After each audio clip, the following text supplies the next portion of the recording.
the state of Michigan versus Robert Poljasevic. Good morning, Your Honor. Andrew Starr on behalf of the people of the state of Michigan. Paula Michelle Lawton on behalf of the defendant who's standing to my left. Can you state your name for the record? Robert Poljasevic. Thank you, sir. You're still using the address on Deepwood Court. Yes, ma'am. Thank you. You can be seated.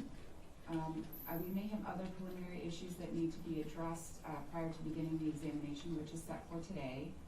Before we do that, I do just want to make a record of the fact that we obviously have media in the courtroom today. All of their requests to appear here in film have been approved.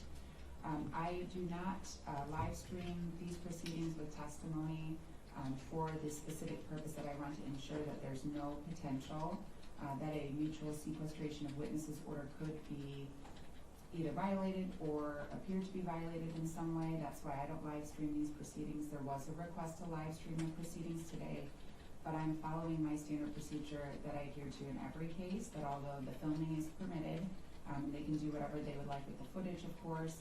I'm not going to permit the live streaming of the actual testimony for that purpose. Do the parties understand why I'm making the ruling today? Yes, Your Honor. Yes, Your Honor. All right.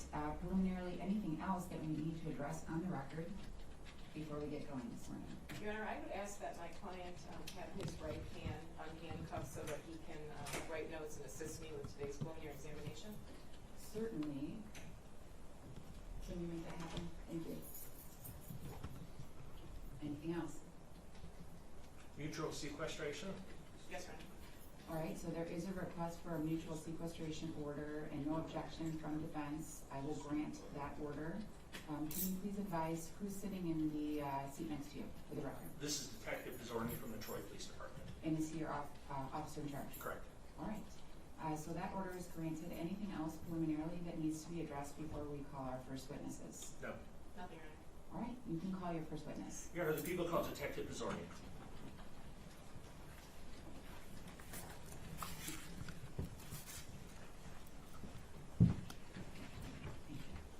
Please raise your right hand and be sworn. Do you swear or affirm to tell the truth, the whole truth, and nothing but the truth? I do. Thank you. Have a seat, sir. Good morning, sir. Could you please state and spell your full name? Good morning, Detective Carlo Pizzorni, Pizzorn. Where are you employed? The Troy Police Department. What's your title? I'm a detective currently assigned to the Criminal Investigation Section How long have you been an officer? since May of 2015. If you could explain, what are some of your responsibilities as an officer in charge? To a general case. Correct. Case is assigned to me. I'm in charge of seeing the case from the investigation all the way through prosecution. Were you employed on March 20th, 2025 in your official capacity? Yes, I was. And what was your shift or work time? I started work at 6 a.m. On that particular day, was there a request to respond to Corewell Hospital? Yes, there was. I received communication from my supervisor at the time of an incident that occurred at Corewell. And did you actually go to Corewell? Yes, I did. And as part of your officer in charge responsibilities, did you also assist in gathering evidence? Yes, I did. And as part of the evidence that was gathered, did you obtain a 911 call? I did. And with regard to the 911 call, did you have an opportunity to listen to it? Yes, I did. And did it appear to be appropriate? Did it appear to be functioning properly? Did it appear to have any skips or misses or anything out of the ordinary? No. And to the best of your knowledge, did it accurately reflect what was taking place at the time? At the initial call, the incident being reported, yes. Okay. Your Honor, I did previously have an opportunity to show defense counsel the exhibits that we planned on admitting at this exam. People would move to admit people's proposed exhibit number 1, which is the 911 call. Any objection? No, Your Honor, and for all of the future exhibits, I have no objection for exam purposes only. All right, can you just advise how many did you mark as proposed exhibits? Yes, Your Honor. Your Honor, do you want me to identify them? That would be helpful, I think, for the record, if we're going to, at this time, note that there's not going to be an objection to any of them being admitted, so that we can handle this and not worry that we're going to miss admitting one of them. Yes, Your Honor. People's exhibit number 1 is the 911 call. People's exhibit number 2 is the video timeline at the hospital. People's exhibit 3 is a photo of the Ford Escape, the passenger side. People's Exhibit 4 is a photo of the Ford Escape passenger side front. People's Exhibit 5 is Ford Escape front. People's Exhibit 6 is a photo Ford Escape front close-up. People's Exhibit 7 is photo Ford Escape windshield and hood. People's Exhibit 8 is photo Ford Escape windshield. People's Exhibit 9, photo Ford Escape with bullet holes. People's Exhibit 10 is photo Ford Escape driver's side. People's 11 is photo Ford Escape driver's side with placards. People's 12 is photo Ford Escape driver's side closer view. People's 13 is photo Ford Escape driver's side at an angle. People's 14 is photo Ford Escape driver's seat. People's 15 is Ford Escape driver's seat from passenger side. People's 16.1 is scene sketch 1 of 2. 16.2 is scene sketch 2 of 2. 16.3 is item list 1 of 2. 16.4 is item list 2 of 2. All right, and no objection to any of those that are proposed at this time being admitted. Not for exam purposes. All right, peoples 1 through 16.4 Correct. will be admitted at this time. Your Honor, may I publish People's Exhibit 1? Yes, you can.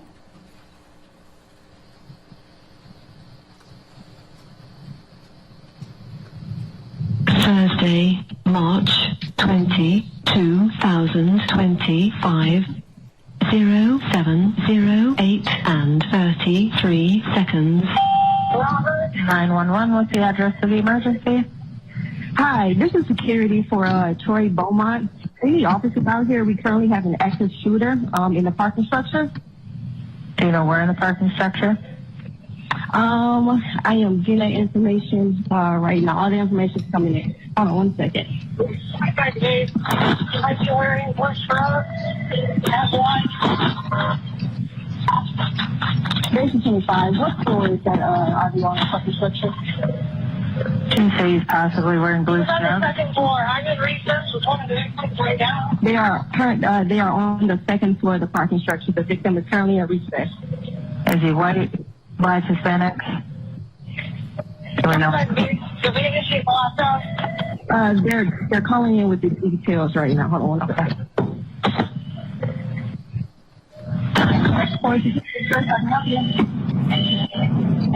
What's that? Do we have 911 in Rome? We're getting them on the way. Yes, they're on the way. Description of the jail. I do have a description. Is it going to be locked down already? We are initiating the lockdown. Yeah, so they said that he's wearing blue scrubs, and that's all the information that we got right now. We don't know if he's white, black, Hispanic, anything like that. No, we need the description of the vehicle and the description of the They're currently trying to get the Okay, I'm just updating this as we talk, so it's not slowing us down. Yeah, so right now we do have officers in the recess bay and the parking structure who's currently who's getting that information. He's an employee? Yes. Do we know his name? Not yet. We are currently we're getting that information right now. Okay. Is the vehicle or anything else? Nope, they're trying to figure out the vehicle right. Do we have do we have an ETA when officers will arrive? They're on the way. Do you have him on camera? Can you see him?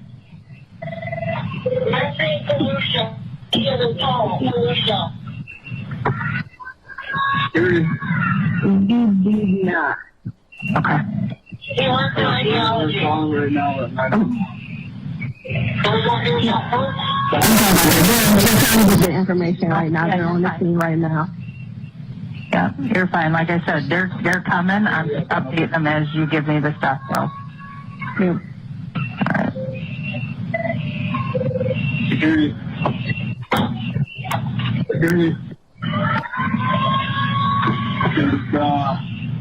Avoid the parking structure. Return call 911. Has anyone been shot or injured that you're aware of? Yes, there is a victim. He is in the recess bay right now being treated. Okay.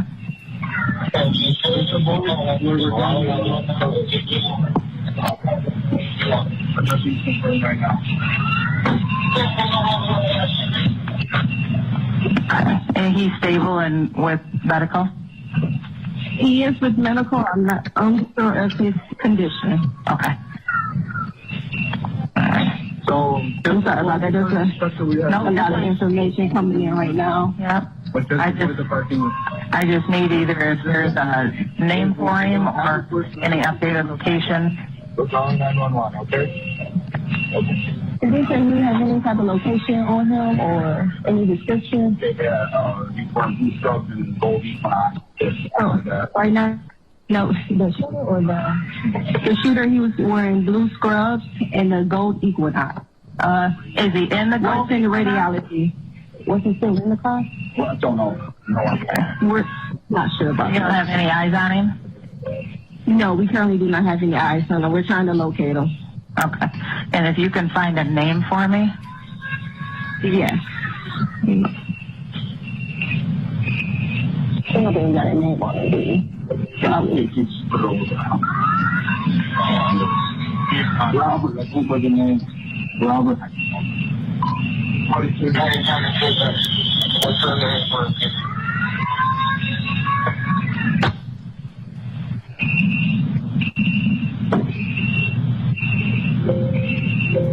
Just let me know when you got the name.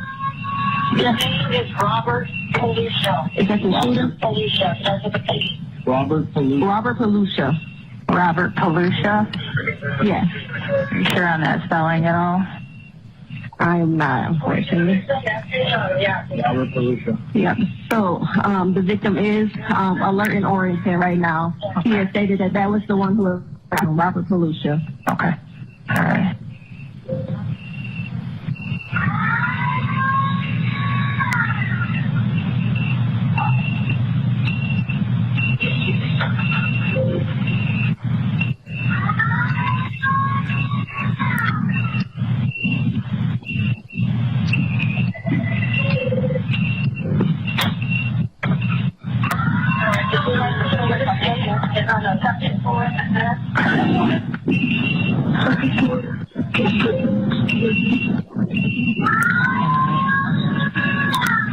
Do you have cameras up or anything? You're not looking in the structure?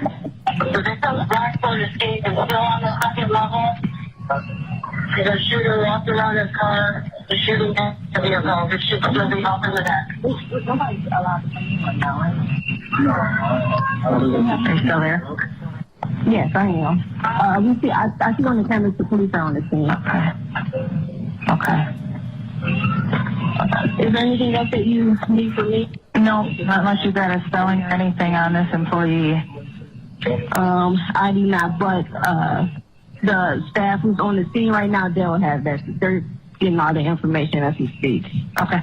All right. Okay. And what was your Thank name? you. I'm sorry. Joyce Washington. Joyce Washington. Okay. Thank you, Joyce. Thank you. All right. Bye. So, Detective, within about 5 minutes of the 911 call, a suspect was able to be identified along with the suspect vehicle. That's correct. And that was used as part of your investigation to find the suspect. Correct. And who was the suspect that was identified? Robert Palusha. Now, as part of your responsibilities as an officer in charge, did you attempt to locate whether there were any videos at the hospital? We had multiple detectives that were assigned to the case. Part of their assignment was to gather that surveillance video that was available. To your knowledge, was there any surveillance video in the parking structure? Not from where the incident actually occurred, no. You mentioned that there were some videos that were received. Were they hospital videos? Yes, they were. Did you have an opportunity to review those videos? I did. And if you could briefly describe, what does the video depict? Is it one camera, different cameras, multiple? It's multiple cameras from the interior of the hospital, entrance and exit, vestibule, and then through the hallways. Was there a specific time frame included in that? Was it prior to the shooting, during, after, to your knowledge? The video depicts the victim walking out of the hospital and then quickly re-entering the hospital after the incident occurred. Your Honor, may I publish People's Exhibit 2? Any we've already admitted this one, no objection, and it's been admitted, go ahead.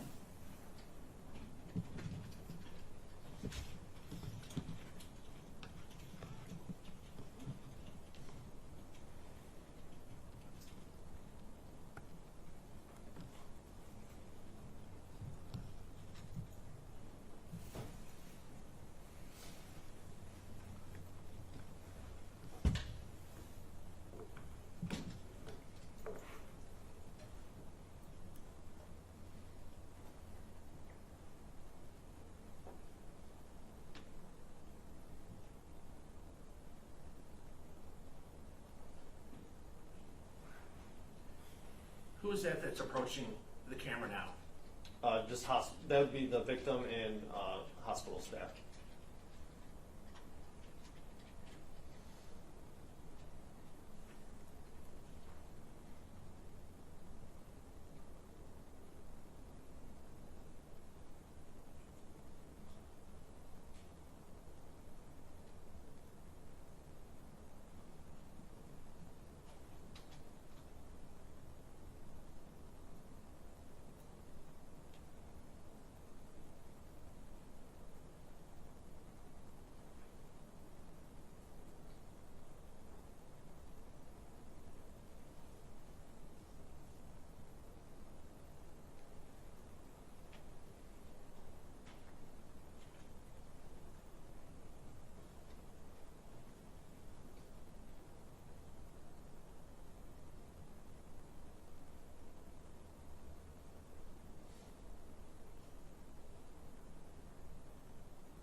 That should be it.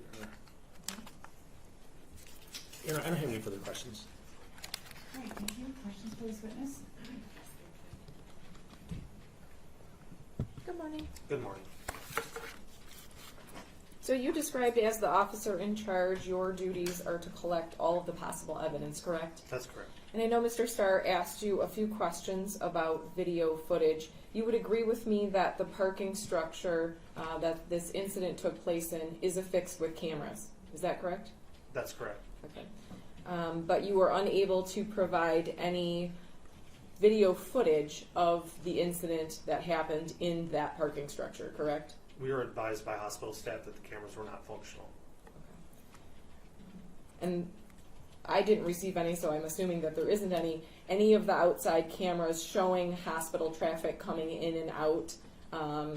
That was not provided to you either? That's correct. I have no further questions. Thank you. Great. Any additional questions for this witness? No, Your Honor. All right, Detective, you can have a seat. Thank you. Are you ready to call your next witness? Yes, Your Honor. The people call Officer Mouch. Thank you. You can go and retrieve him from the hallway. Thank you.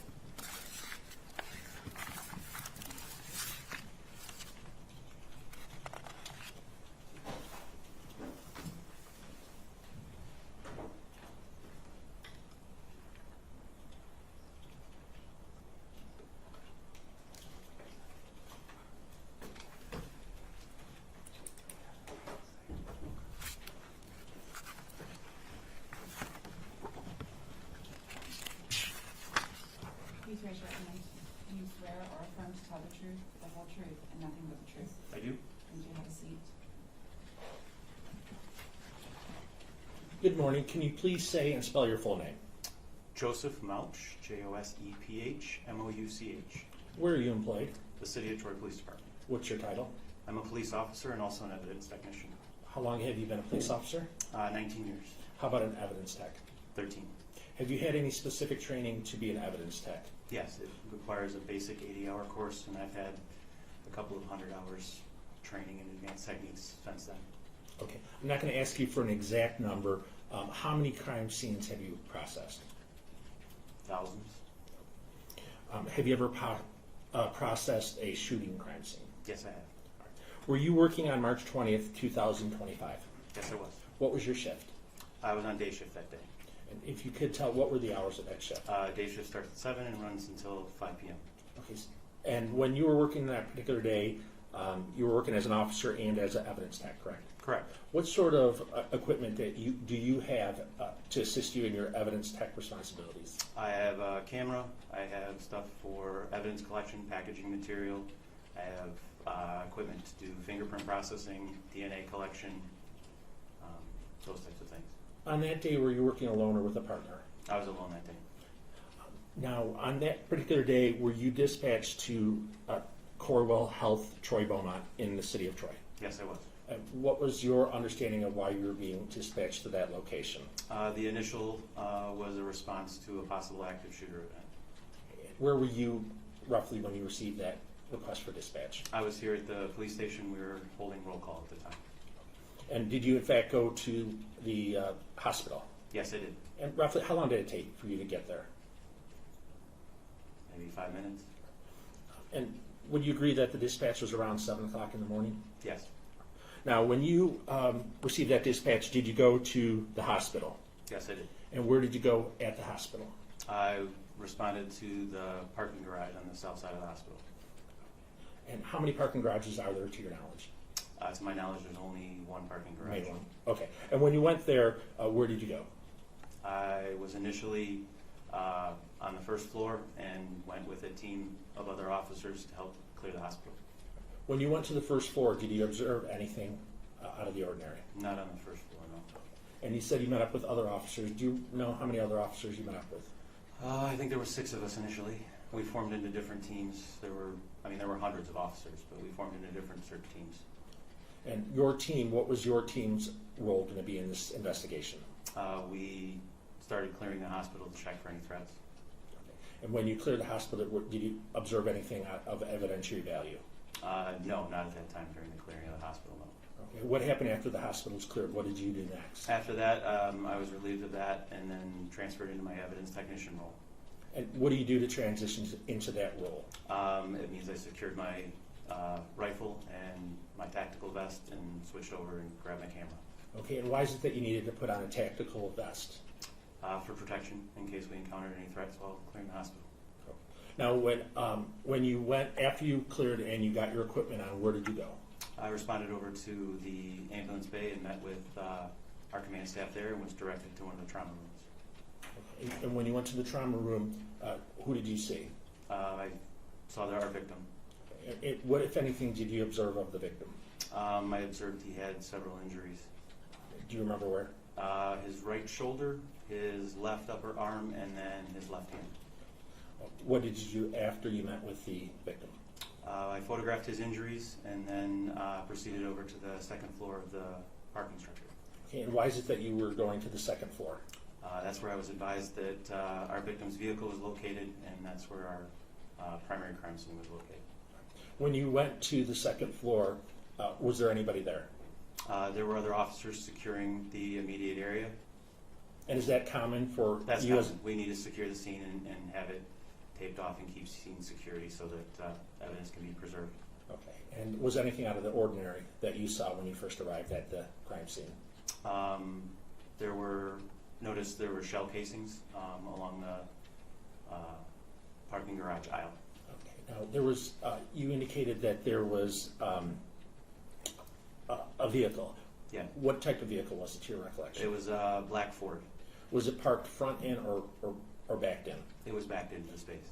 Were there any other cars next in the lanes next to it, in the parking spots next to it? There were no vehicles on it directly on either side, but there were vehicles in the same aisle. What procedure do you follow now that you see that there's a crime scene and you said that there were casings? What do you do next as an evidence tech? Next, we marked all of the casings with evidence placards, as well as there was a trail of blood leading away from the vehicle, so we marked those as well, and I photographed the scene. Okay, and you indicated that there's placards. There are some placards that are numbered and some that are alphabetical. If you could explain why is there a difference? Correct. The only difference is we only possess numbers 1 through 20, Okay. so then we have letters A through Z. Very good. Did you, in fact, then, if you could explain, do you do a visual examination first, or do you take photographs? A brief visual examination to determine exactly what our scene is going to encompass and what resources we might need to process that scene. And then before anything else is done, then photographs are taken. Now, did you do the visual observation? Yes. And then did you do photographs? Yes, I did. And was that utilizing your equipment? Yes. Okay, and that's the department-issued equipment? Correct. Was it properly functioning, the equipment? Yes, it was. And you took a number of photos of the vehicle and of the blood. Is that correct? Yes. Your Honor, may I publish the exhibits? Yes. Can you just identify which ones? People's Exhibit 3. Thank you. Do you recognize that photograph? Yes. And if you could describe, what is that? That is looking at the rear passenger side of the black Ford.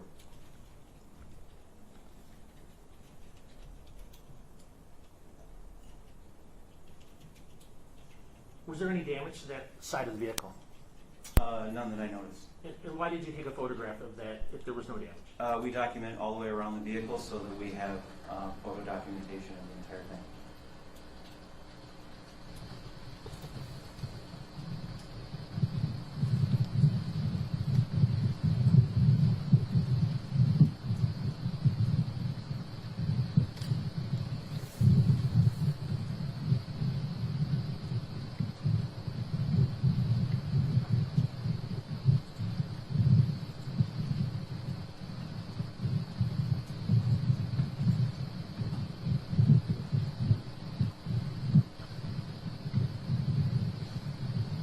I'm showing you what's been admitted as People's 4. Could you describe that? This is again the black Ford. This is looking from the front passenger side.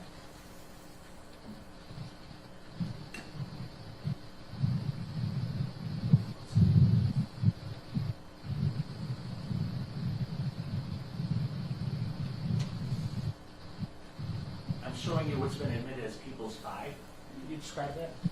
This is a distance shot of the front of the Ford, and you can see the evidence placards in the foreground marking several different casings.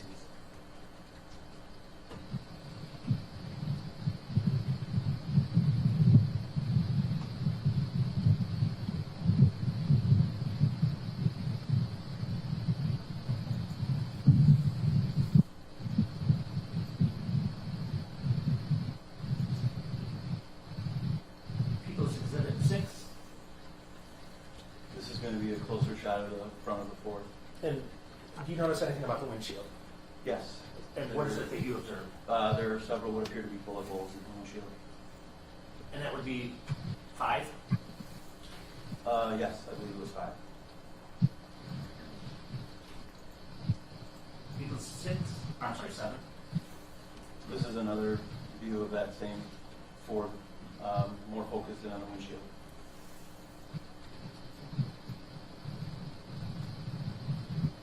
Eagles 8. This is again the black Ford moving again closer into the windshield. 9. This is a close-up of the 5 holes that were in the windshield.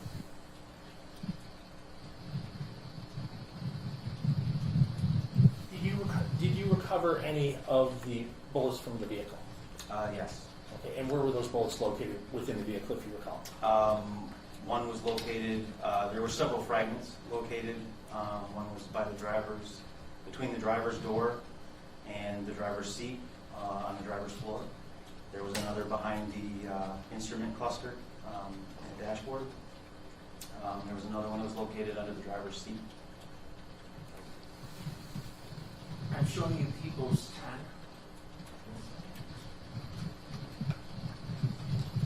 10. If you could describe.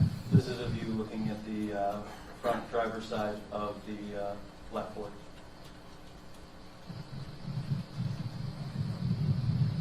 People's 11.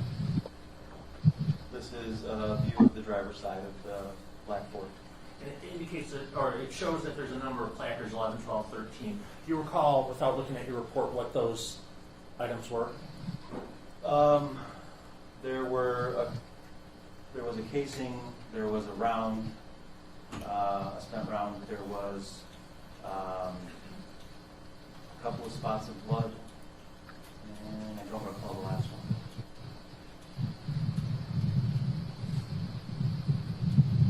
People's 12.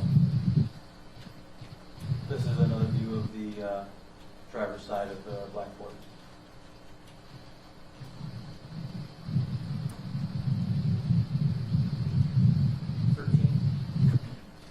Again, looking from the front of the driver's side of the black Ford. 14. This is looking at the driver's seat of the black Ford. I know that it's on the screen. Do you recall was there any glass that was in the vehicle on the inside? No, I do not recall any glass on the inside.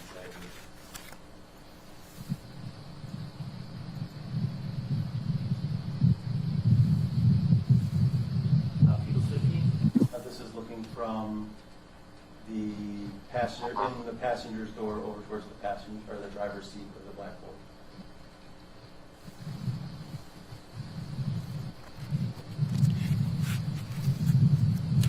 May I have one moment, Your Honor? Yes, you can. And Your Honor, I do have hard copies of the exhibits if the court would like it. I know that it's up on the screen. And actually, I have it right here as well on my computer, but I'll have a look at those pieces of information with me. May I approach? Yes, please. Thank you.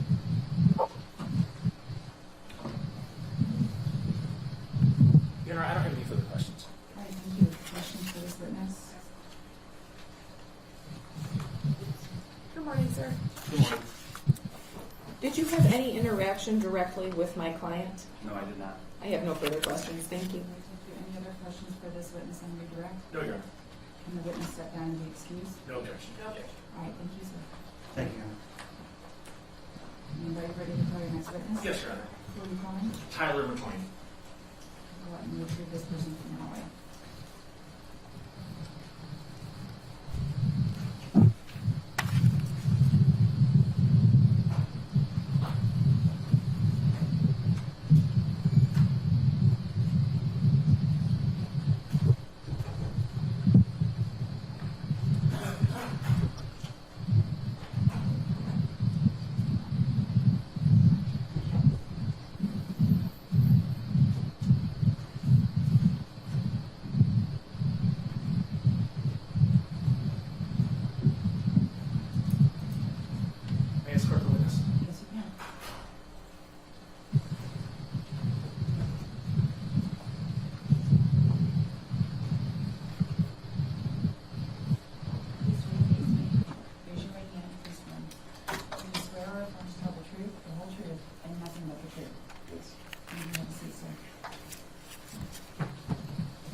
Good morning. Can you please say and spell your full name?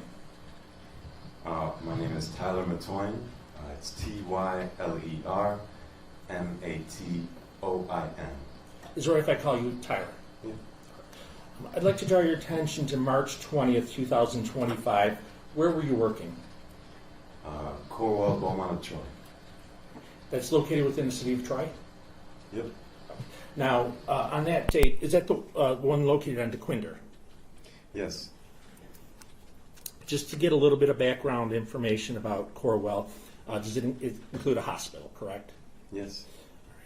And there's a number of healthcare services that are provided at that hospital. Many. If you were employed there, when did you first start to be employed there? October of 2023. What was your responsibility? What was your title? I was a radiology aide, so I helped transport any patients to radiology, any CTs, X-rays.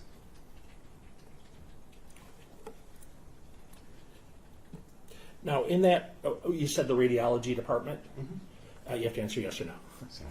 That's yes, okay. the radiology department. All right. How many, at the time when you started, I know it fluctuates, how many employees were within that radiology department? Radiology is a huge area, but in radiology transport, maybe 24 for an afternoon at midnight shift, and maybe the same amount for like a morning shift. Now, when you started your employment there in 23, did you start to get to know the other employees that were working in that department? Yeah, very well. What was your shift when you first started? When I first started there, I was an afternoon worker. I trained in the morning when I first couple weeks, and then once they were like, you're good to go on your own, I worked from 2 to 11 p.m. Did that end up switching again to the graveyard shift? Yes, and about near summertime of 2024, I switched to 7 p.m. to 7 a.m. So on March 20th, 2025, what was your shift?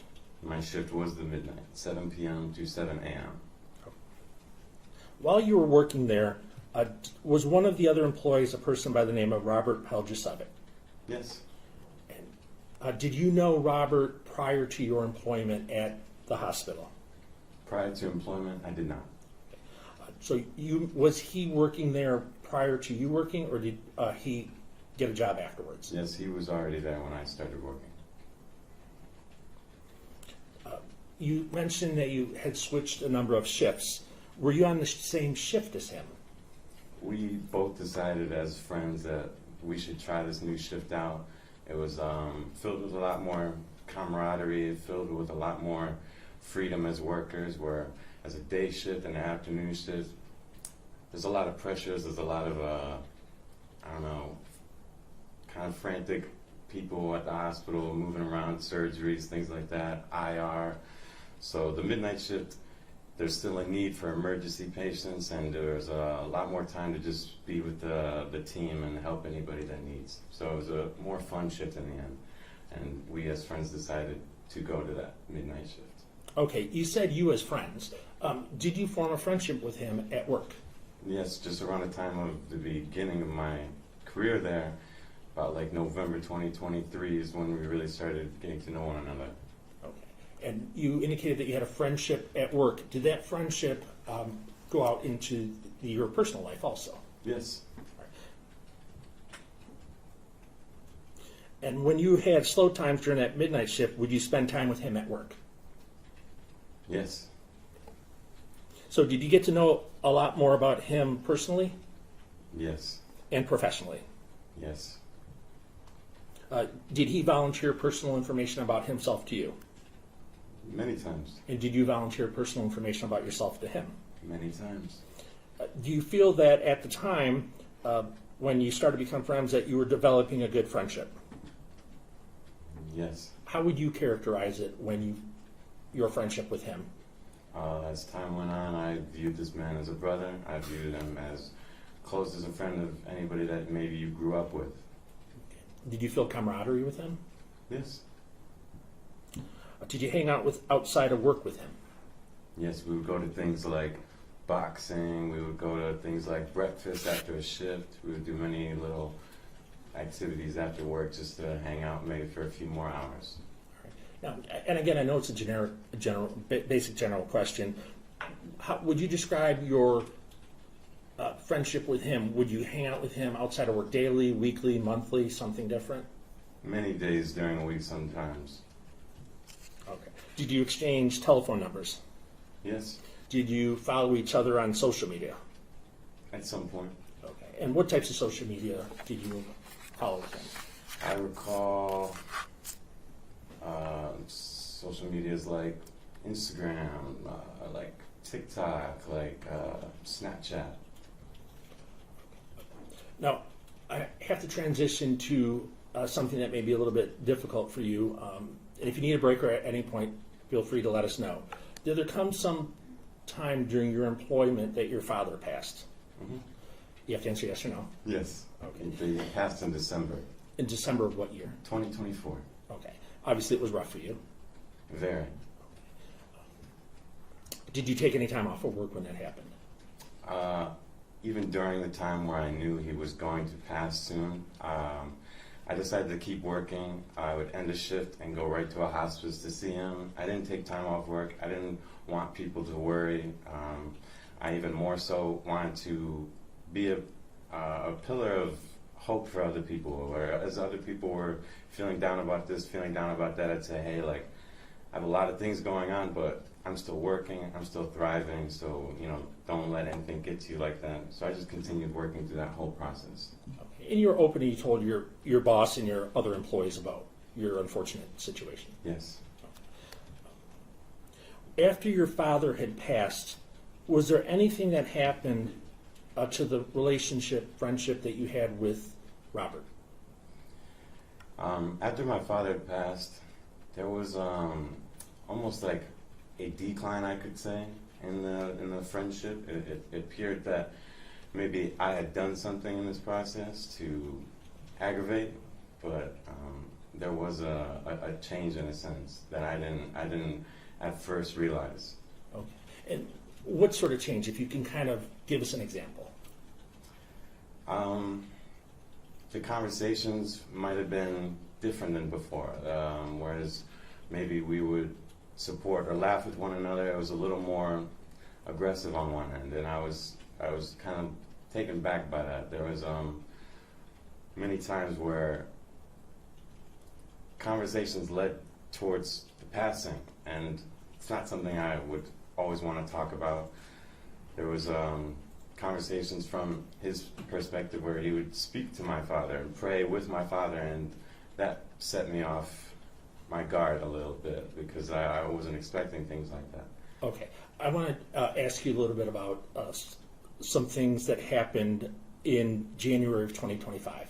Okay. Do you remember what was happening with Robert and a prayer card? Yes. Okay. And did you give him a prayer card?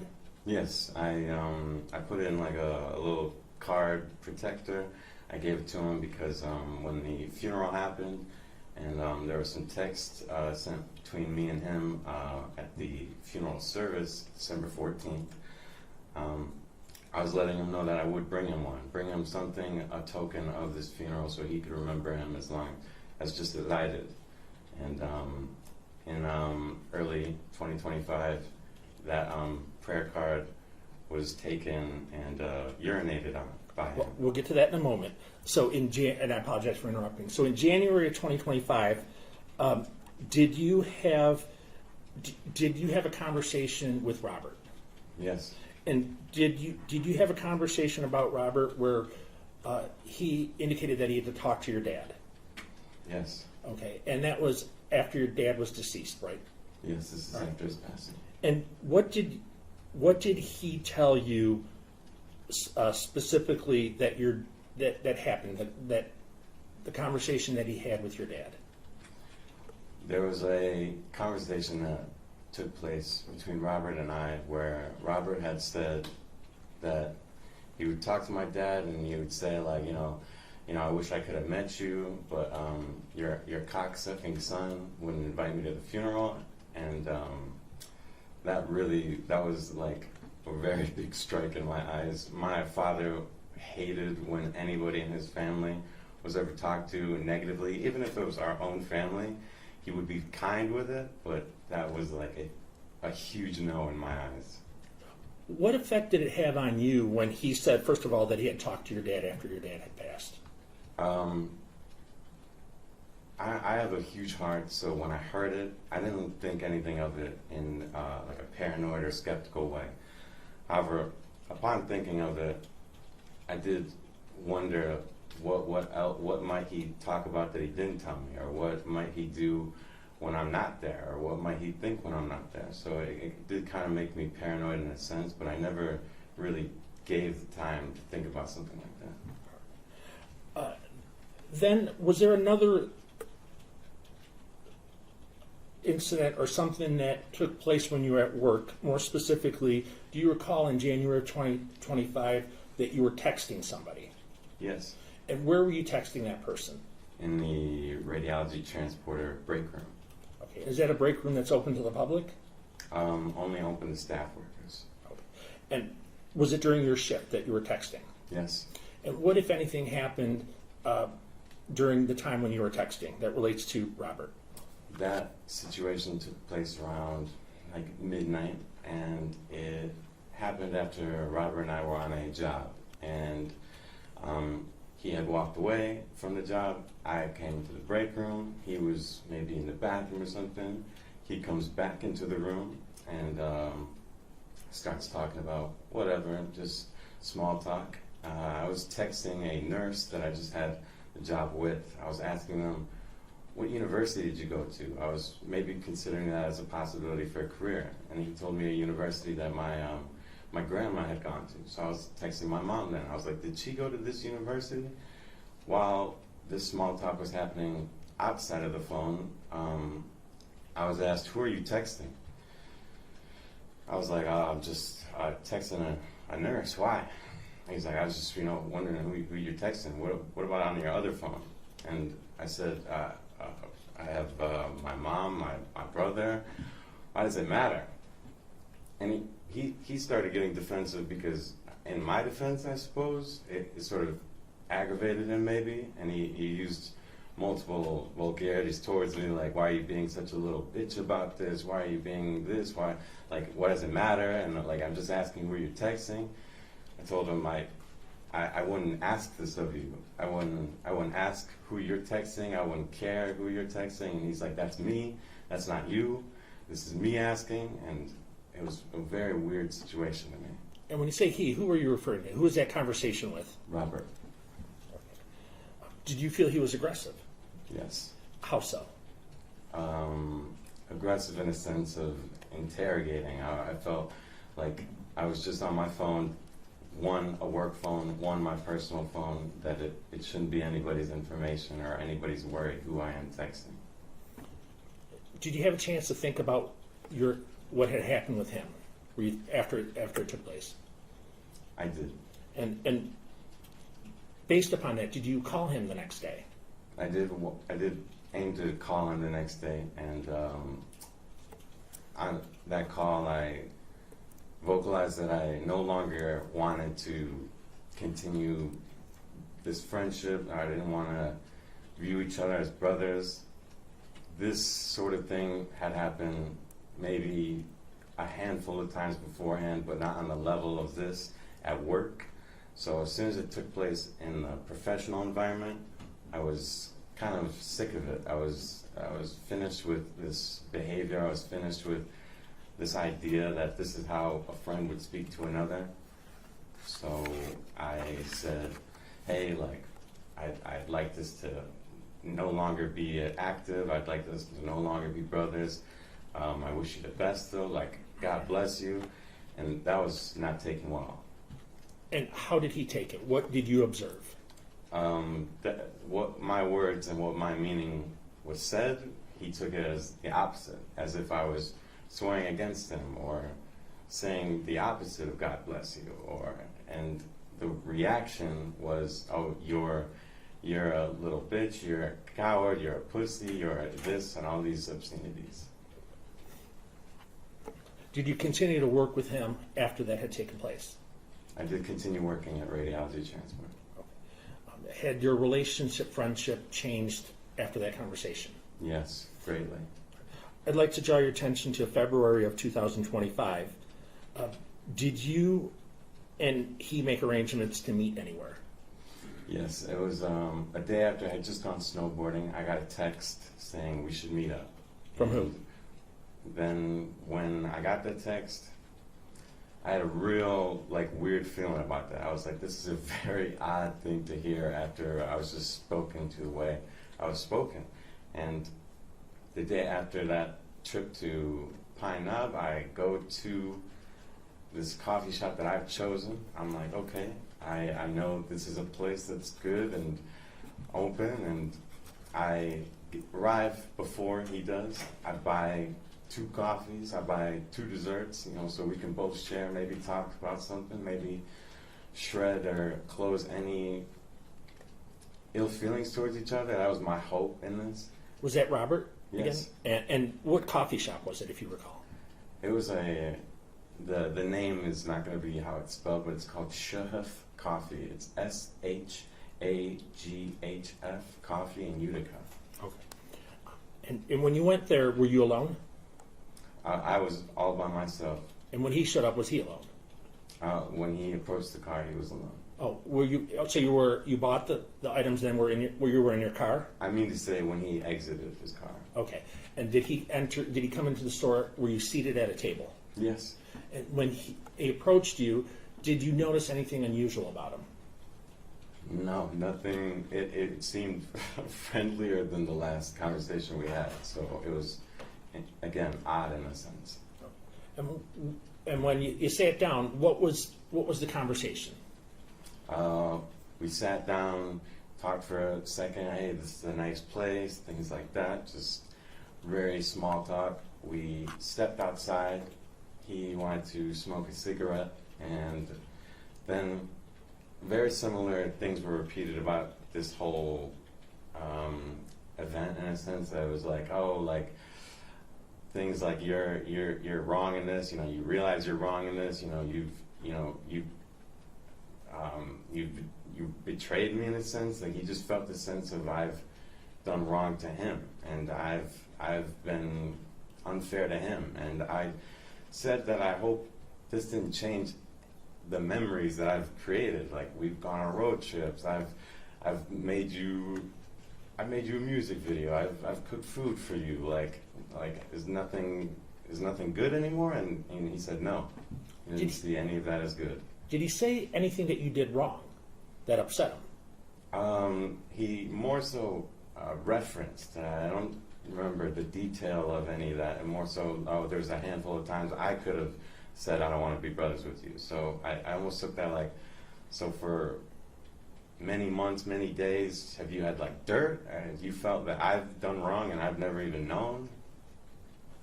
How did it end off after you and he were at the coffee shop?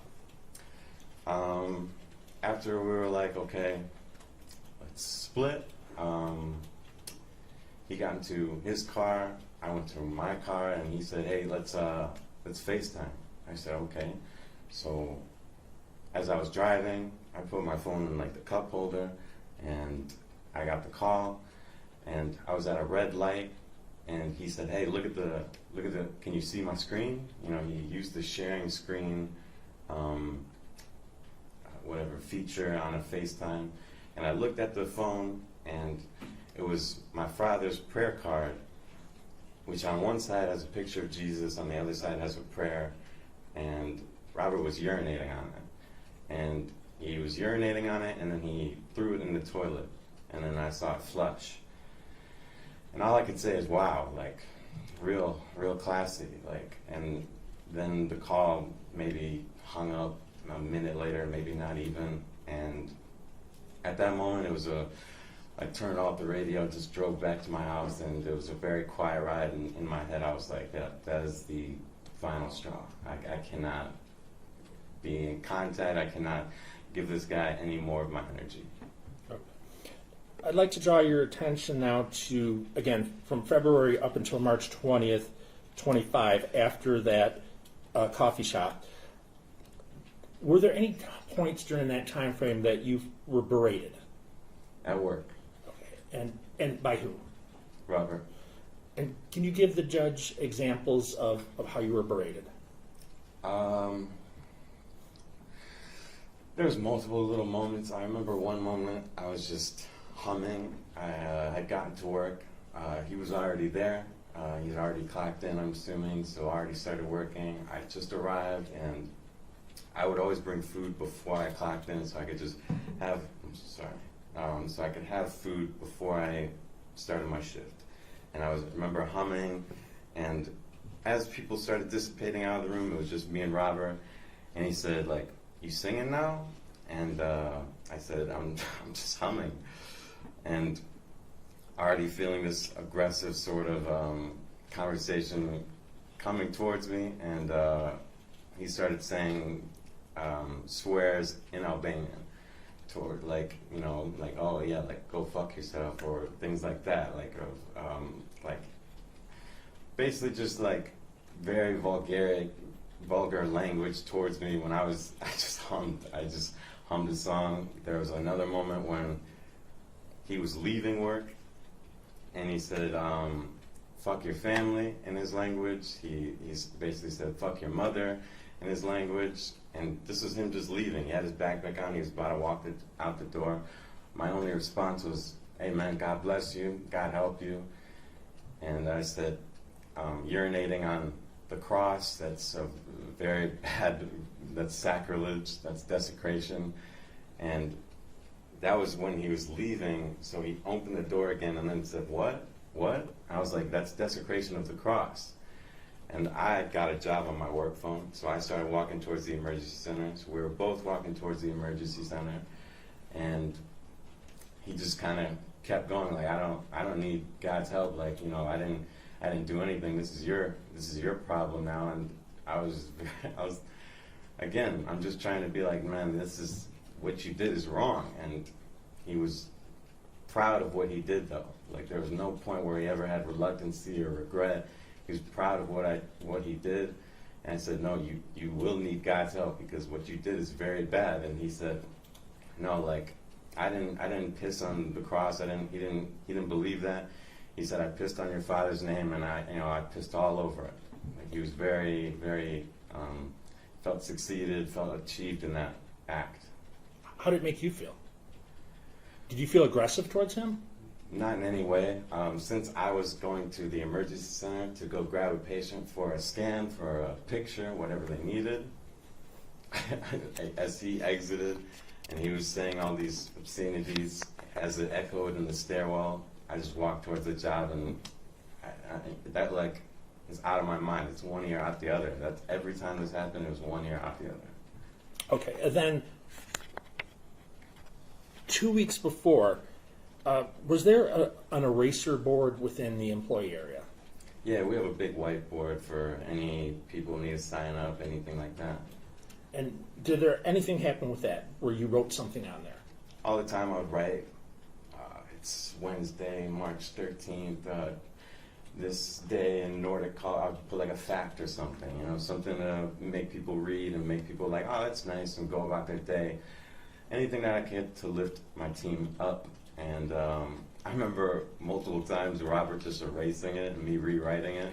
He said, you know, like, I was like, I'm going to keep rewriting it. And he's like, yeah, you can. Like, but I'm going to, you know, and this is, again, just the relationship that happened. This friendship turned into this kind of, I don't know, acts and acts and acts of trying to mess with me and trying to just put me off guard. And did you ever explode on him verbally?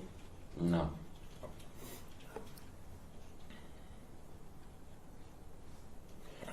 Now, 1 week before March 20th, 2025, were you continuing your work shift at the graveyard shift? Yes. And that week before the March 20th, did you see Robert at work? There was several days where I thought he was scheduled. I don't know if the boss had made some sort of reason or an excuse, if there was an excuse of leave, but there was multiple days where he was scheduled where he didn't come to work, and one of the last times I saw him, there was a disagreement where a coworker did see it, and it was just like, that was a point where I did feel threatened in a sense. It was a point where I was feeling more antsy about this continuing bullying and this continuing like a berating.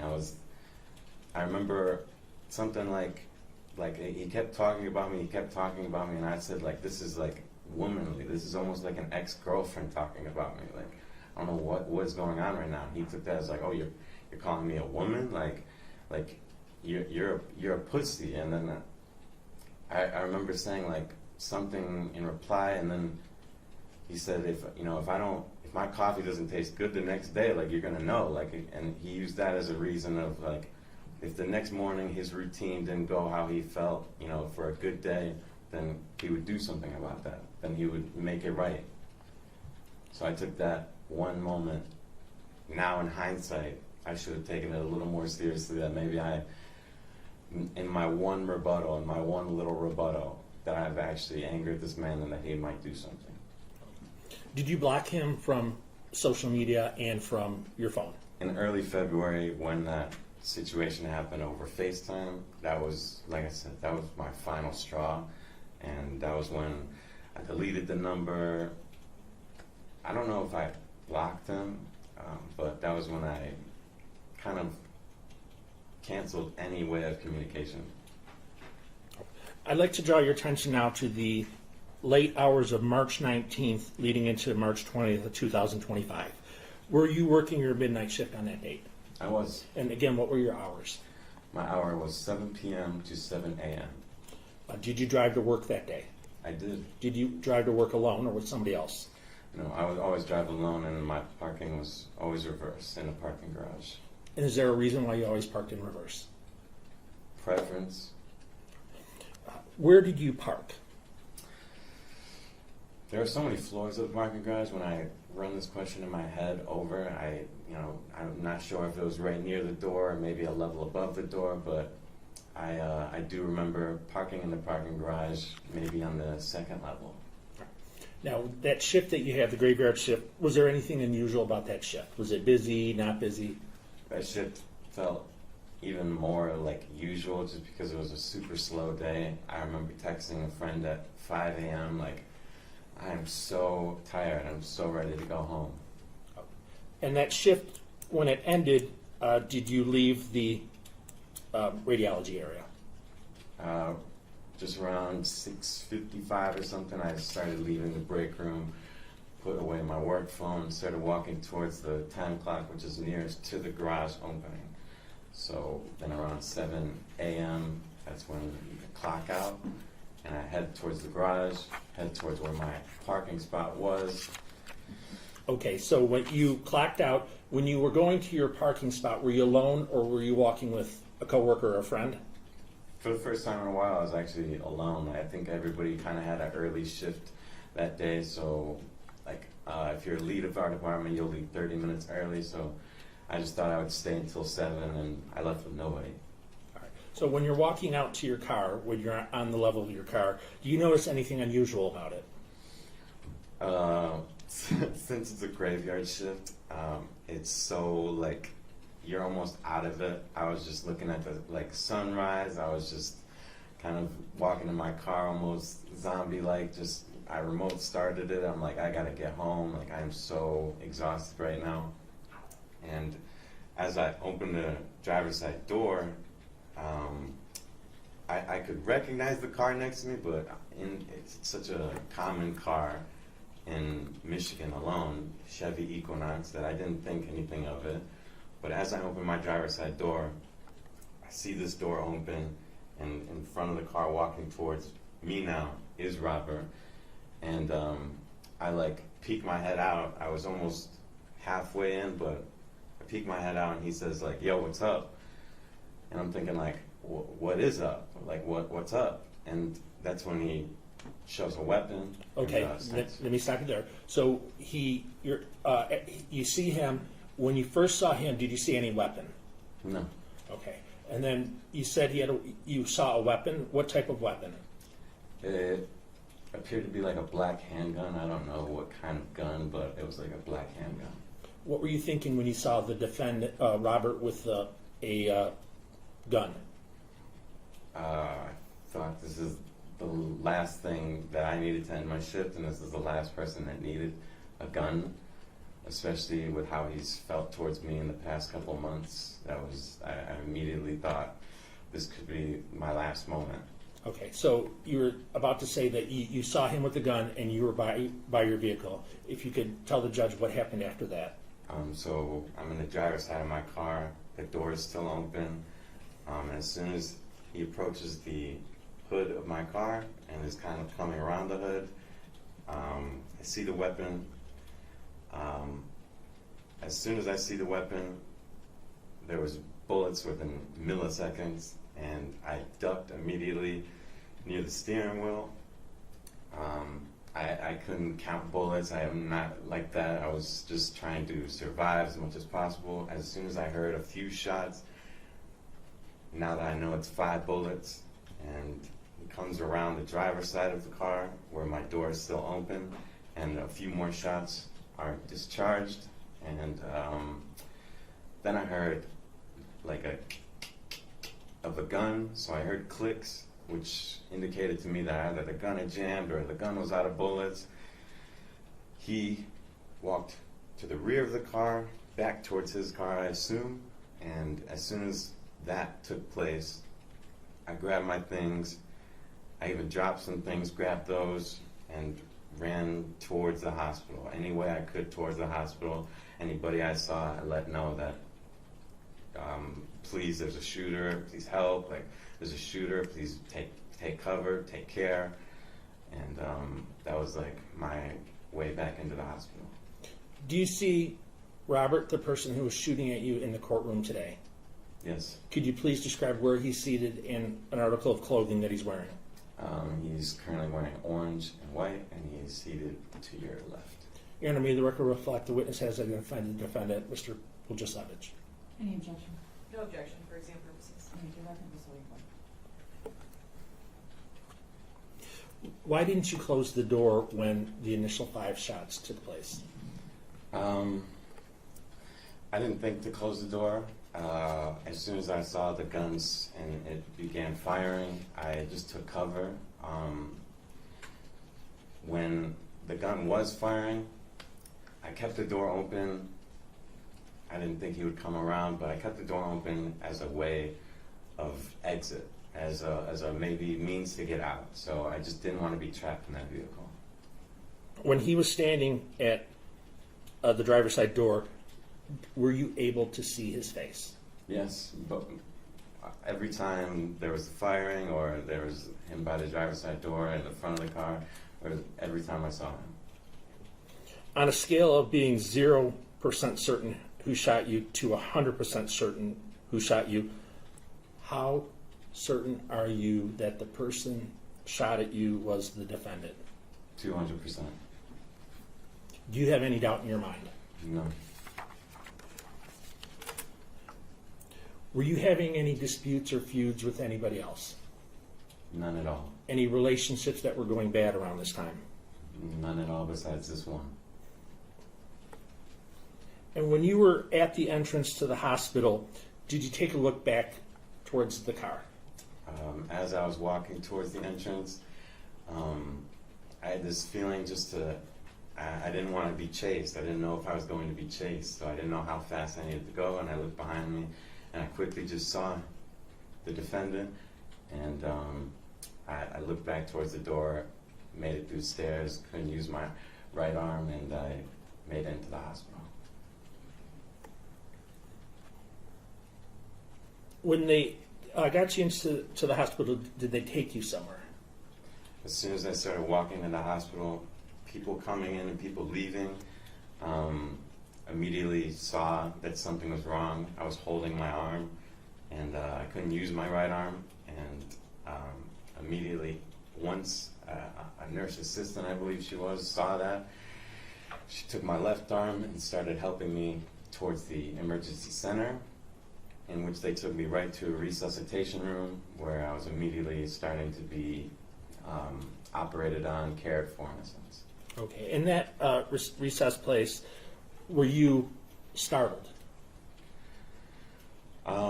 Yes, I think adrenaline was taking over a lot at that point, and it was almost wearing off at this time in recess where I was feeling a lot more and feeling. I immediately asked the present security or officers that if they could just make sure my mom was okay. And at some point, did you text your mom? I immediately texted my mom. As I got my phone out with my left hand, and I texted my mother, I'm in recess, because every worker in the hospital got this active shooter alert. And I told her, I'm in recess. I said, tell Julie, our boss in radiology transport. I said, it's Robert. And when you said Robert, who were you referring to? The defendant today. And when you said it's Robert, what did you mean it's Robert? As in the shooter.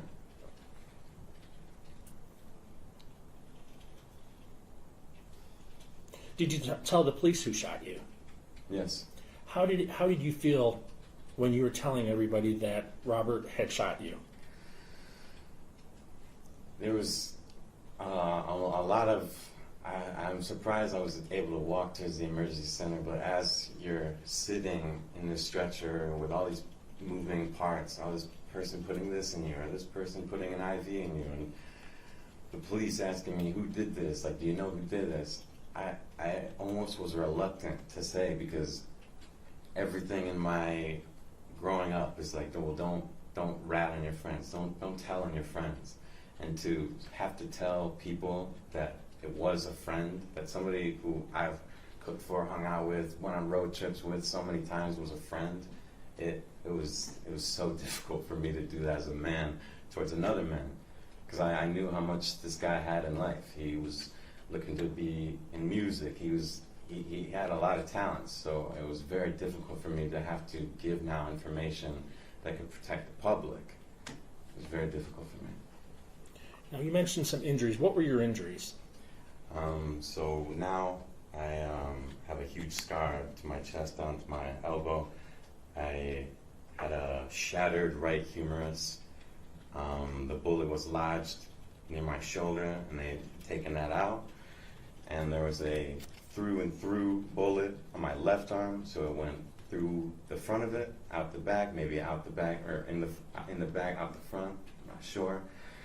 And they speculated that there was like a graze of a bullet on my fingers, my index and my middle.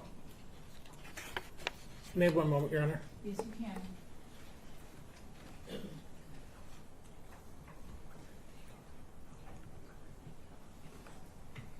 Your Honor, no further questions. Thank you.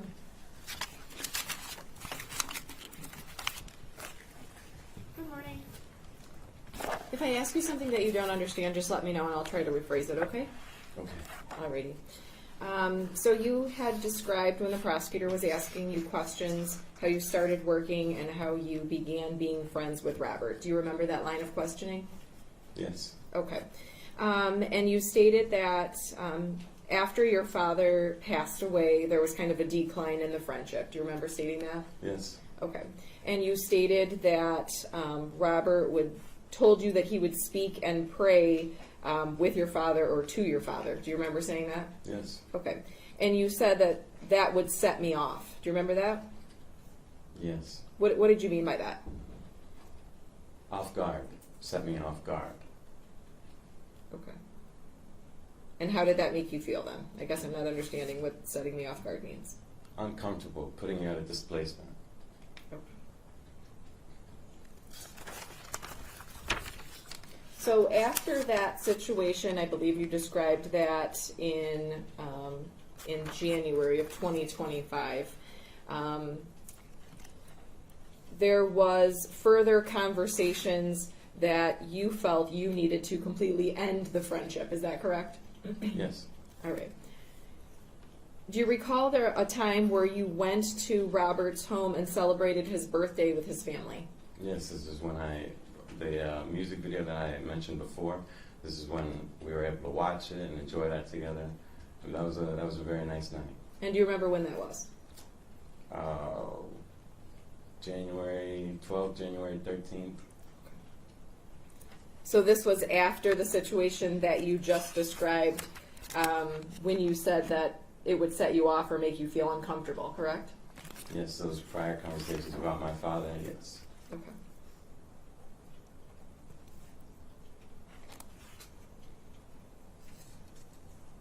So was it after that birthday party that you just described that you called him and vocalized you no longer wanted to be friends, or was it before that? That was near the end of January. This moment at work where there was a texting dispute, that was near the end of January. So you testified that there was a time where you vocalized to him that you didn't want to be friends, correct? Yes. And then following that, in February, you described a situation where you received a text message from Robert to meet up for coffee, correct? Yes. He allowed you to pick the location, correct? Yes. And you testified that you met, you got there early, you bought him a coffee and I think some snacks, correct? Yes.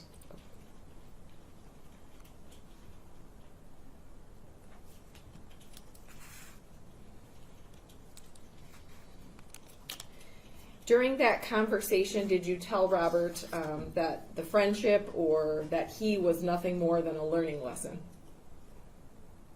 I don't recall. You described the conversation, at least in the beginning, to be cordial and friendly, correct? At the beginning, yes. Okay. And then you testified that there was a situation or a time during that meeting where Robert went outside and you went with him while he smoked a cigarette, correct? Yes.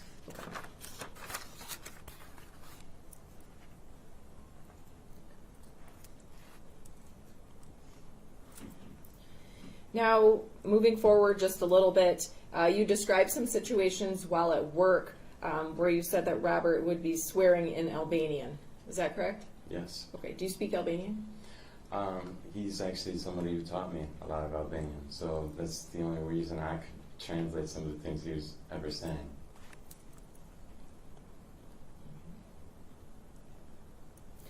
You referenced that you received a FaceTime call from Robert, and in that call, a video was played. Do you recall that? Yes. Is that something that was saved to your phone?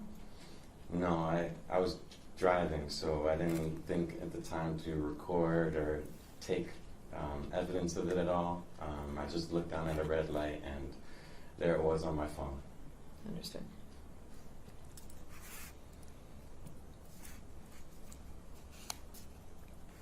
You testified that the last time that you saw Robert at work, he was making comments towards you, correct? Yes. Okay. And you testified that you felt that he was angered enough to where he might do something. Yes. Okay. You never reported this to your boss, correct? No, I never wanted to.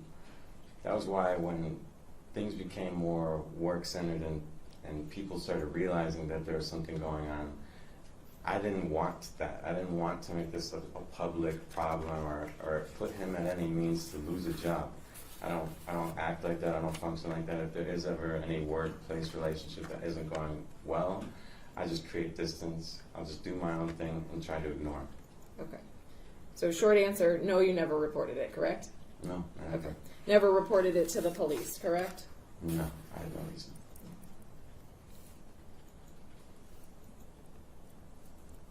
I have nothing further. Thank you. Any additional questions for this witness? No, Your Honor. All right, and can this witness step down and be excused? No objection. No objection. All right, thank you, sir. Thank you. Can you just advise how many other witnesses are you calling? No further witnesses. Oh, okay. Thank you. Defense has no witnesses for exam purposes. All right, thank you. Are you prepared to make an argument regarding a burden for bind over? Yes, Your Honor. All right, go ahead. Your Honor, as the court is aware, the purpose of a preliminary examination is to determine whether a crime was committed and whether there is probable cause to believe the defendant committed it. That's People v. Crumley, 2023. More specifically, in order to bind a defendant over for trial in the circuit court, the district court must find probable cause that the defendant committed a felony based upon the evidence on each element charged or that may be inferred from the evidence. Probable cause requires enough evidence to cause a person of ordinary caution and prudence to conscientiously entertain a reasonable belief of the defendant's guilt. As the court is also aware, identity is an essential element of every crime.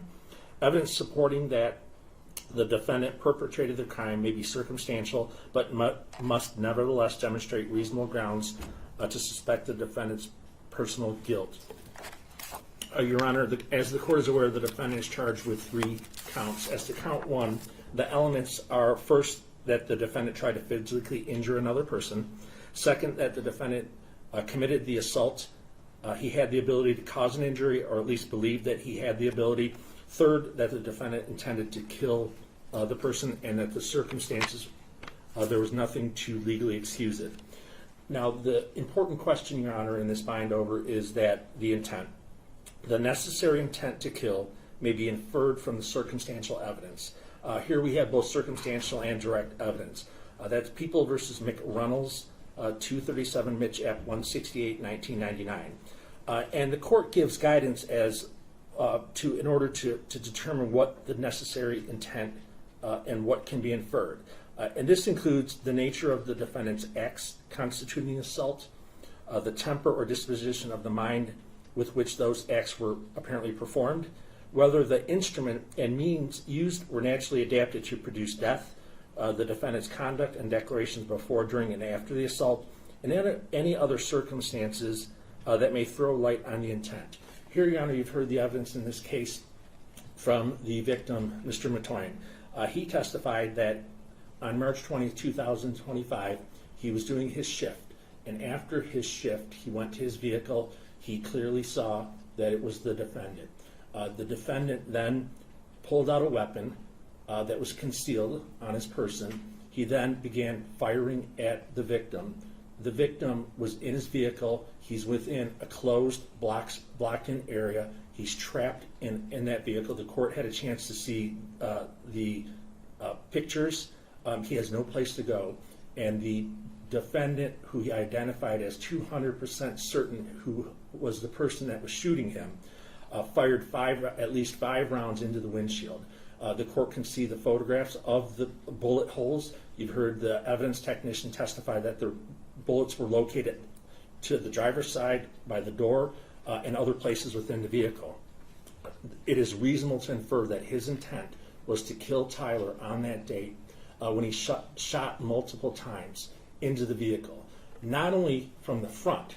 And then what does he do? He goes around to the driver's side where Tyler's trapped.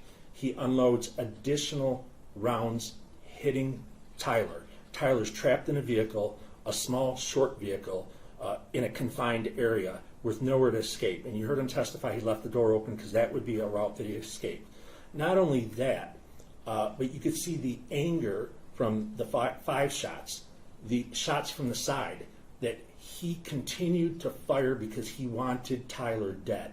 He continued to fire even though he was hitting the trigger and no more bullets were coming out.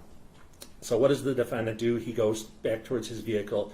Tyler being shot, and heard the testimony, bleeding, and all the droplets. He does the best that he could to escape from this attempted murder. He looks back to make sure that he's not being chased, and not the fact that defendant goes to the vehicle, reloads the gun, and then goes back after him.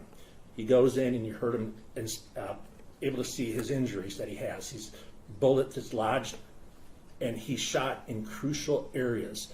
These aren't areas where a leg or something like that. It is in areas near his head, near his heart. Your Honor, from the evidence, I would ask the court to bind this Mulgrew as charged as assault with intent to murder, count 1, felony firearm, count 2, and carrying a concealed weapon, count 3. I'll reserve for rebuttal.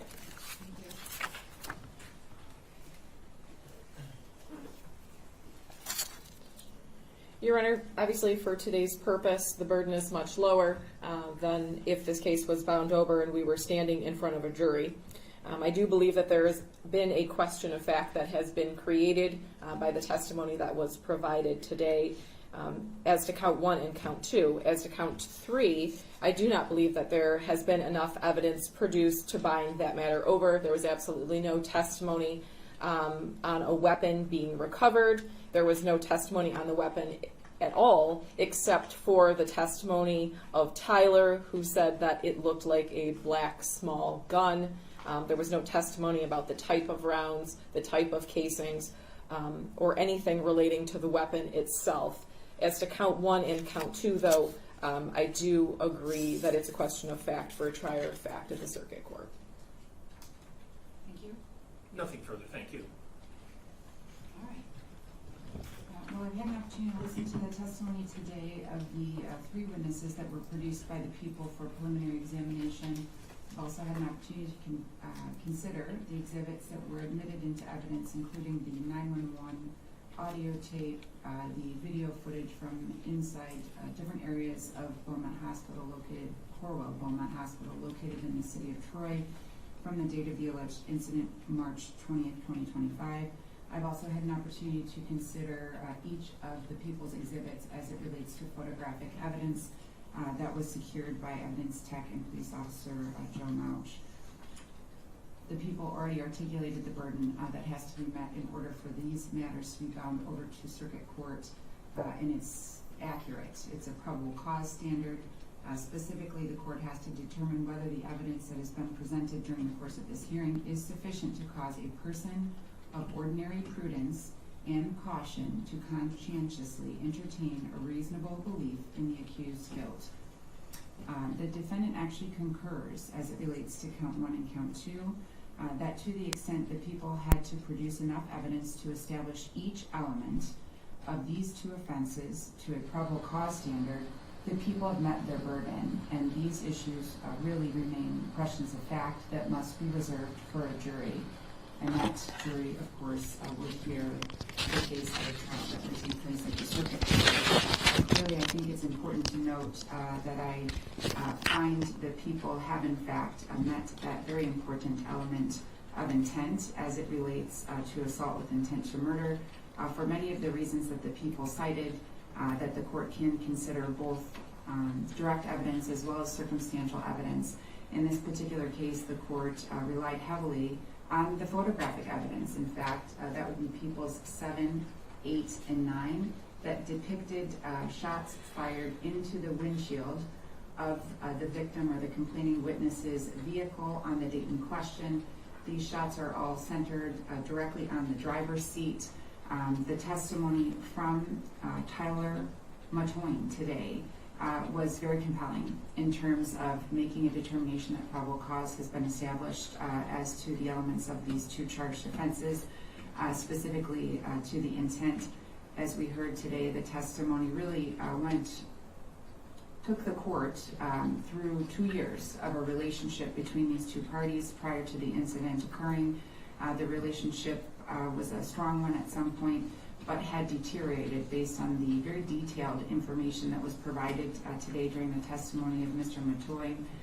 And leading up to this particular event, clearly there are a number of things that the court could point to that would establish to a probable cause standard the mind frame of the defendant and would also support intent to kill based on the element that must be met here to bind this matter over to the circuit court.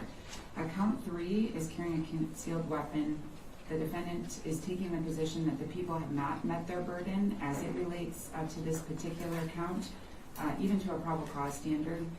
In order to determine whether or not this particular count should be bound over, the court is looking at both elements and considering the testimony that was provided during the course of the examination today. The court is going to consider the testimony that was provided by the evidence tech, Joe Mouch, regarding the evidence that was obtained from the vehicle, both inside the vehicle, the shell casings that were found, marked as evidence, as well as the bullets. There were also other photographs and testimony that supported the concept that these bullets were found directly outside of the vehicle in which the complaining witness was shot at. Additionally, there was testimony from the complaining witness that he personally observed The defendant, on the date in question, representing that this is something he could verify 200% as to the identity, and observed in his hand the person holding a black handgun. I think for purposes of a probable cause hearing on this particular charge, the record would support that the matter should be bound over as well. So the court intends to bind over on all 3 counts at this time to the circuit court. And that would conclude the hearing today. Is there anything else that needs to be addressed on the record? Your Honor, may I make an argument to bond? You can. Your Honor, bond is currently set at $500,000, no 10%. My client has been in custody since March 20th. As you heard from the testimony today, while the location of this shooting may be problematic and worrisome to the court, from the testimony today, there was no evidence that my client entered into the hospital and put anyone inside the hospital at risk. My client does have a very supportive family. I did mention this at the prior hearing where I made a motion for bond. I know that the court had some concern by me vocalizing, yes, he has a supportive family. Well, here today, they actually are here to support him. Mom, dad, grandma, sister, and sister's fiance are all here. He lives with mom and dad. That is the address. The court inquired if that was still a good address for him. That's his parents' address, and that's where he would reside if released. I know that the court did set that bond at $500,000. My client and his family are unable to post that bond as it's currently set. I know that previously we discussed a lack of criminal history, and while this crime can be considered extremely serious, I'm asking for the court to consider a reduction of bond to $250,000. My client would be affixed with a GPS tether. Your Honor could place him under house arrest where he could go nowhere except to court or to my office to prepare for trial. Again, Your Honor, he's unable to post the bond as set due to the lack of record, the fact that he does have strong family support. I know that I provided the court with some letters from people in the community who have dealt with my client and his family for a number of years and have nothing but good things to say about him and his family. So again, my request would be a reduction of bond to $250,000 with a GPS tether. All right. People. Yes, Your Honor. Your Honor, I would ask that the court deny the request. Actually, we could probably ask for it to be increased. The court has had an opportunity to hear the evidence in this case with the sworn testimony of the victim and the other witnesses in this case. In addition, Your Honor, what was not included in this exam, and I didn't ask the officer in charge, the gun was never recovered. So that's a concern that the weapon that was used in this attempted murder was never recovered. In addition, the detective, as part of his responsibilities, was able to go through and they were forensically examining the defendant's phone. As a couple examples that I would give the court, and there were more Google searches that were performed. One of the searches that were performed that was on his phone was, how many years for murder? What is the penalty for using my dad's firearm in Michigan? So, Your Honor, with the evidence that was presented, with the additional information, the firearm not being located, the seriousness of this crime, I would ask the court to deny the motion. If I could just briefly respond. Of course. Your Honor, the home that my client lives in, the address that he would be returning to, was fully searched by a number of officers and detectives, and no weapon was located. So I don't want the court to infer that the weapon is at the home. The home was well searched and no weapon was recovered. Okay. So the issue of bond has come up in this matter before, and at a prior court date, I did consider an argument that was made on behalf of defendant to set a bond, which I think is appropriate in this case, given the nature of the charges. I think at this point, I cannot disagree with the representations that are being made on behalf of the defendant that he has supportive family. Obviously, I can see that there are people here that have been paying close attention throughout the pendency of this hearing, and I can infer that some of them are family and people that are here to support him. So I don't want that to be, or any decision that I make today to be construed to mean that I don't believe that that is the case. However, the information that I had previously, which of course was just the charges, quite frankly, and the lack of criminal history, those are the things that factored to his favor in setting the bond that I did, as opposed to a higher bond. Now, having had the opportunity to hear from witnesses today, including the complaining witness, as well as observe some of the commotion and chaos that appeared to be taking place at the time of the incident inside the hospital, with a number of employees and members of the public whom, although there was no sound, the court could infer from what I was viewing that there was total pandemonium and chaos, because the people that were present at that public hospital on that day likely were in fear for their own safety. This was also represented in the audio tape that I was able to listen to today when the 911 tape was played. Total chaos. Trying to determine what was going on, who the potential shooter could be, what the potential shooter could do after the incident occurred, where that person was going, who they were, what they were driving. So this evidence that I was able to see and hear today really supported the court's belief that this was a very serious incident that occurred. The allegations are extremely serious, and the concern that I have about public safety is not less than, but probably greater than, after hearing the testimony that I heard today and viewing the evidence that was presented. In addition, I had the opportunity to listen to testimony from the complaining witness today and get additional background information about what that witness believes was taking place leading up to the incident. And that, of course, is also quite concerning and doesn't make a whole lot of sense. And when I have information that is presented to me in a very clear and concise manner that I cannot make sense of, I don't know that I could, at this point, feel comfortable in making a decision to lower the bond in any way, even with the supportive family and their assurances that they will do whatever they can to supervise the defendant if he is released and able to post bond. I'm not sure, given everything that I've heard today, that I can come up with additional safeguards if I were to lower the bond to make sure that the public remains safe. I do believe that the bond is appropriately set at this time, even given the additional information that you've presented and knowing that the family is here to support him. So the bond is going to continue as I had previously modified it, and I'll bind the matter over to circuit court at this time. Thank you, Your Honor. Thank you.